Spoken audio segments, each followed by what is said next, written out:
આણંદના ઓડમાં પાલિકાની ચૂંટણી લોકો મતદાન કરવા માટે પહોંચી રહ્યા છે અને આ સાથે જ તમામ પ્રકારનું ખાસ કરીને કહી શકાય કે તૈયારીઓ કરવામાં આવી હતી। આણંદના ઓડમાં પાલિકાની ચૂંટણી 6 વોર્ડની 24 બેઠકો માટે યોજાવાની હતી। ચૂંટણી 6 બેઠકો પર ભાજપના ઉમેદવારો બિનહરીફ થયા છે। માત્ર 18 બેઠકો માટે મતદાન પ્રક્રિયા હાથ ધરાઈ છે। તો વોર્ડ નંબર 3 ના ભાજપના 4 ઉમેદવારો બિનહરીફ જાહેર થયા। સ્થાનિક સ્વરાજની ચૂંટણીને લઈને મતદાન પ્રક્રિયા શરૂ થઈ ગઈ છે। 4 કલાક જેટલો સમય વીતી ગયો છે અને સરેરાશ 25% જેટલું મતદાન થઈ ચૂક્યું છે। હાલ આપણે ઉપસ્થિત છે આણંદના આંકલાવ ખાતે, જ્યાં આગળ આંકલાવ નગરપાલિકાની ચૂંટણી માટે 6 વોર્ડના 24 ઉમેદવારો અત્યારે મતદાન પ્રક્રિયા માટે જોઈ રહ્યા છે રાહ। અને જે પ્રમાણે મતદારો અત્યારે મતદાન કરવા માટે પહોંચ્યા છે, એક ઉમેદવાર આપણી સાથે ઉપસ્થિત છે। જી, કયા વોર્ડના ઉમેદવાર છો અને શું કહેશો?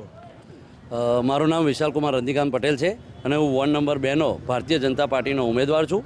અને આજે જ્યારે લોકશાહીનું પર્વ એટલે કે ચૂંટણી આણંદ જિલ્લાના આંકલાવ નગરપાલિકાની સામાન્ય ચૂંટણી 2025 અંતર્ગત જ્યારે મતદાન થવા જઈ રહ્યું છે, ત્યારે આજ સવારથી જ આપ જોઈ શકો છો કે ભારતીય જનતા પાર્ટીની પેનલોને જીતાડવા માટે ખૂબ જ બહોળી સંખ્યામાં સીમ વિસ્તાર, પરા વિસ્તાર અને ગામના લોકો, નગરના લોકો ઉમટી પડ્યા છે અને લાઈનો લાગી છે।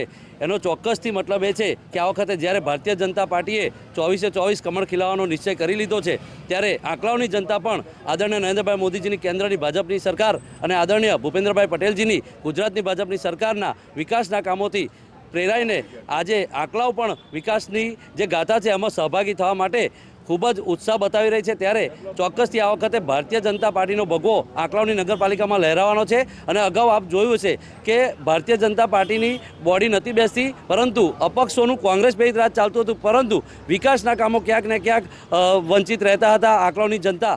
એટલા માટે આ વખતે જનતાએ મન બનાવી લીધું છે કે ભારતીય જનતા પાર્ટીનું કમળ આ વખતે 24/24 સીટ ઉપર ખીલવાનું છે અને ભાજપનો ભગવો લહેરાવવાનો છે। એક પ્રમાણે અહીંયા બીજા એક સ્થાનિક આગેવાન આપણી સાથે ઉપસ્થિત છે, આપણે તેમને મળીને જાણવાનો પ્રયત્ન કરીશું। અત્યાર સુધી વિકાસથી વંચિત રહેલી આંકલાવની પ્રજા, એવું ઉમેદવારનું કહેવું છે, તો આપ શું માની રહ્યા છો? આંકલાવમાં છેલ્લા જ્યારથી આંકલાવ નગરપાલિકા અસ્તિત્વમાં આવ્યું છે ત્યારથી આજ દિન સુધીમાં અહીંયા આગળ કોંગ્રેસનું રાજ ચાલ્યું છે। ધારાસભ્ય પણ કોંગ્રેસના છે, તાલુકા પંચાયત, નગરપાલિકા બધું કોંગ્રેસનું છે। સરકારમાં એ લોકોનો વહીવટ અનગઢ છે, એમને વહીવટી કોઈ સૂઝ નથી।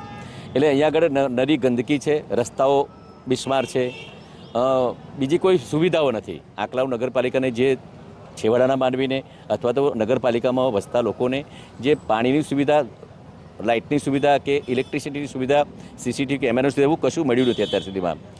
અને એ નહીં મળવાનું કારણ કે એમને વહીવટી કુશળતા અથવા સૂઝ નથી। ભારતીય જનતા પાર્ટીની સરકારમાં અહીંયા આગળ જ્યારથી પણ એ કોંગ્રેસ ચાલે છે, એટલે સરકાર પણ એ બાબતે ખૂબ નોંધ લે છે। અને આ વખતે લોકોએ મન બનાવ્યું છે કે કોઈપણ સંજોગોમાં ભારતીય જનતા પાર્ટીની સરકાર બને, ભારતીય જનતા પાર્ટીની નગરપાલિકા બને એટલે મતદાર જબરજસ્ત થઈ રહ્યું છે અને લોકો આ વખતે નગરપાલિકા ભારતીય જનતા પાર્ટીને સત્તાના સુકાન આપશે અને વિકાસ કરીશું। જે પ્રમાણે વાત કરવામાં આવે તો આંકલાવ એટલે વિધાનસભાના વિરોધ પક્ષના નેતા અમિત ચાવડાનું આંકલાવ કહેવામાં આવે છે।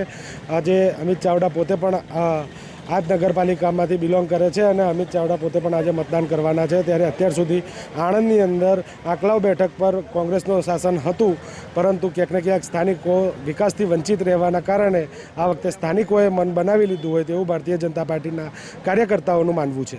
સપન પટેલ, મંતવ્ય ન્યૂઝ, આંકલાવ।